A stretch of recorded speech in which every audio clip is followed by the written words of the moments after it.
Hello everyone, welcome to our channel. आज हम liver abscess का सेकेंड पार्ट की बात करेंगे, दैट इज़ अमीबिक एब्सेस की बात करेंगे। तो let's start.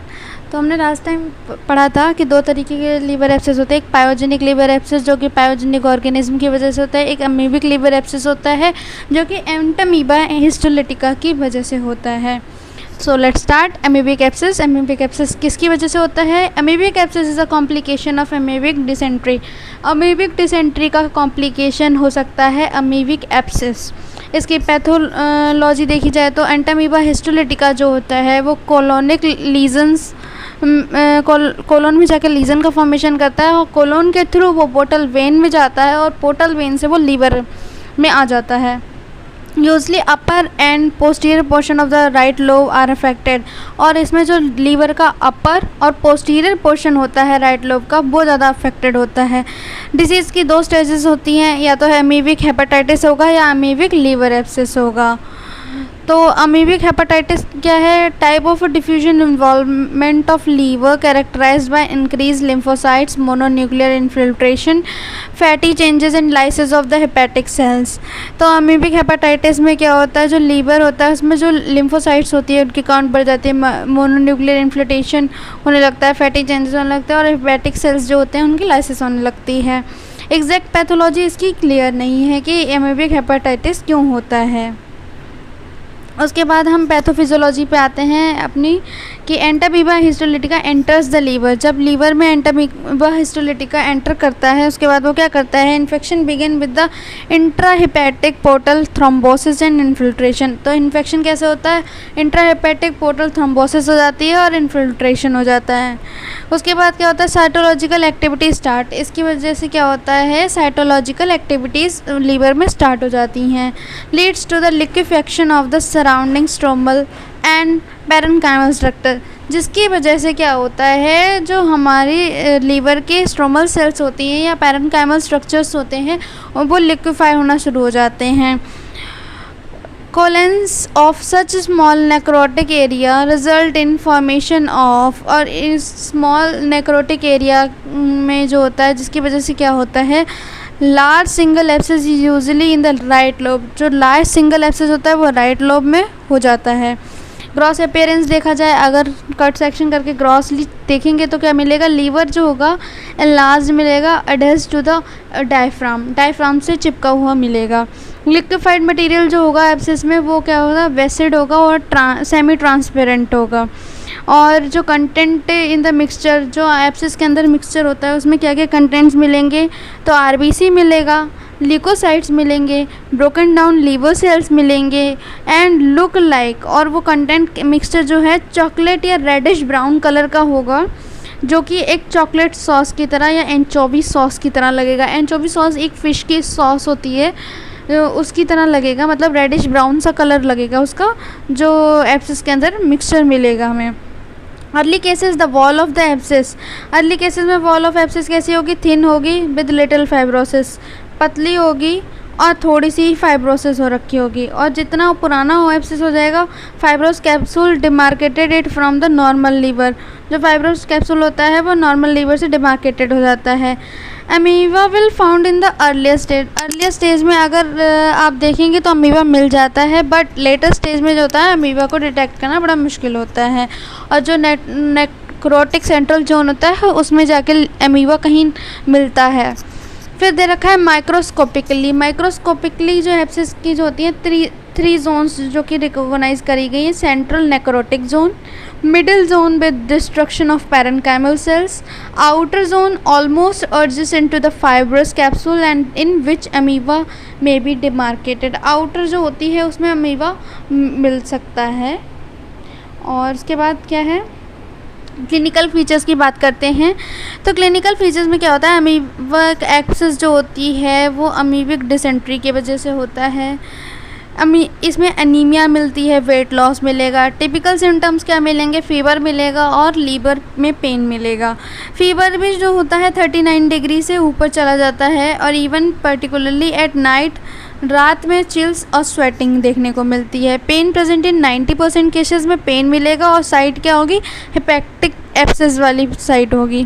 Pen is felt over the right lower intercostal space, right lower intercostal space में पेन देखने को मिलेगा।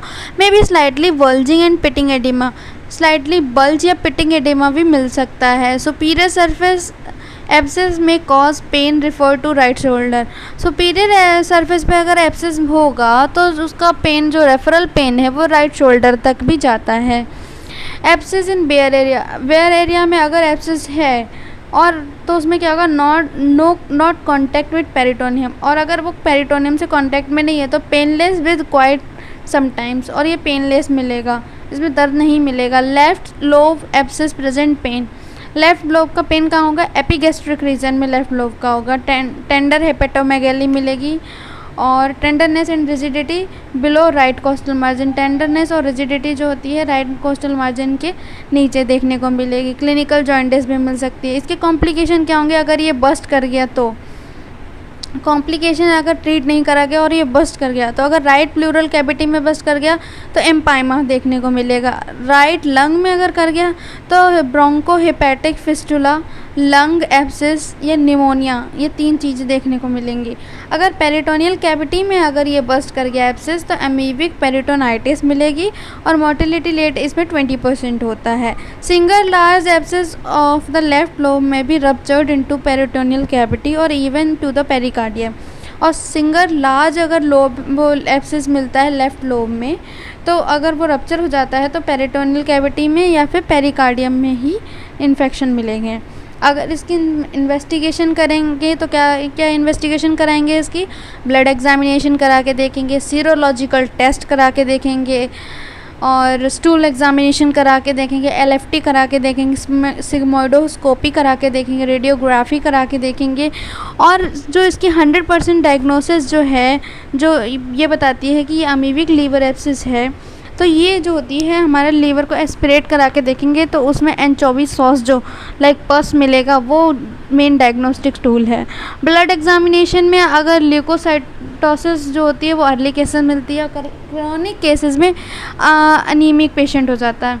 सीरोलॉजिकल टेस्ट में कुछ नहीं है, antibodies to detect the Entamoeba histolytica मिलेंगी। और अगर देखा जाए सिग्मोइडोस्कोपी में क्या होगा, अमीबिक अल्सर देखने को मिल सकता है। तो दैट्स ऑल द इन्वेस्टिगेशन। अब ट्रीटमेंट की बात करते हैं।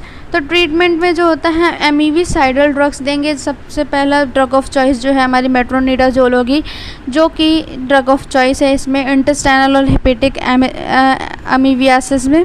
इसकी dose 500 to 750 mm of Hg होगा। ओरली देंगे इसको, TDS 3 बार देंगे, 5 से 10 दिन तक देंगे इसको। अल्टरनेटिव टू मेट्रोनिडाजोल इंक्लूड, अगर मेट्रोनिडाजोल के अल्टरनेट में देना है तो एमेटिन दे सकते हैं, डाईहाइड्रो एमेटिन दे सकते हैं, क्लोरोक्विनिन दे सकते हैं।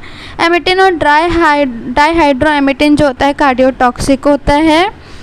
और अगर इन ट्रीटमेंट ऑफ मेट्रोनिडाजोल, अगर मेट्रोनिडाजोल के ट्रीटमेंट के टाइम पे अगर पेशेंट स्टूल में cyst like something pass out करता है तो डाइडो हाइड्रोक्सीक्विनोलोन 600 mg ओरली डेली देंगे 10 दिन के लिए, जिससे क्या होगा उसकी इंटेस्टाइनल अमीबियासिस जो होती है वो क्लियर हो जाएगी। अब नीडल एस्पिरेशन की बात करते हैं। तो needle aspiration indication of aspiration. अब इंडिकेशन ऑफ एस्पिरेशन किसमें देखने को मिलेगा, persistence of clinical feature of amoebic abscess following a course of amoebicidal drugs, जिसमें एमीबिसाइडल ड्रग्स का कोर्स चल रहा हो और क्लिनिकल फीचर्स भी एमीबिक एब्सेस के मिल रहे हों उसमें करेंगे। क्लिनिकल है और radiographic evidence of presence of hepatic abscess. Clinical या रेडियोग्राफिक हमने एविडेंस मिल रहे हो कि हेपेटिक एब्सेस हो रखा है। Drug therapy should be instituted several days before aspiration, और ड्रग थेरेपी चलती रहेगी एस्पिरेशन से पहले। टेक्निक ऑफ एस्पिरेशन, एस्पिरेशन की टेक्निक क्या होगी, conducted in the OT operation theatre में करेंगे इसको। Long needle with wide bore is selected, लंबी सी नीडल लेंगे। उसके बाद प्रेफर्ड रूट जो होगा हमारा 9th और 10th इंटर स्पेस होगा बिटवीन द एंटीरियर और पोस्टीरियर एक्सिलरी लाइन के बीच में होगा। Induction of the needle through the guidance of CT scan या फिर USG के अंडर हम इसको निडल से एस्पिरेट करेंगे। Thanks for watching. आप लोगों के अगर कोई क्वेश्चंस हो तो प्लीज़ कमेंट सेक्शन में पूछ सकते हैं।